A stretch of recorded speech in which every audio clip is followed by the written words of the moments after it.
Hi, I am Vigneshwaran and And I am Jeffrey Allen, and this is our project Modified Windmill to Protect Soaring Birds.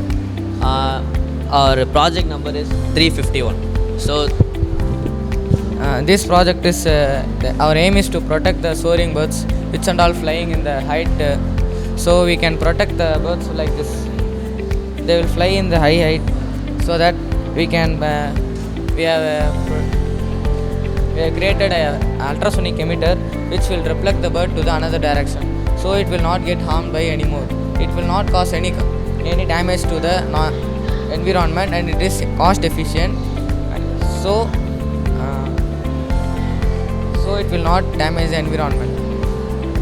Thank you. and it even not cause noise pollution because it is so high, so we don't hear any proper noise. And that's it. Thank you.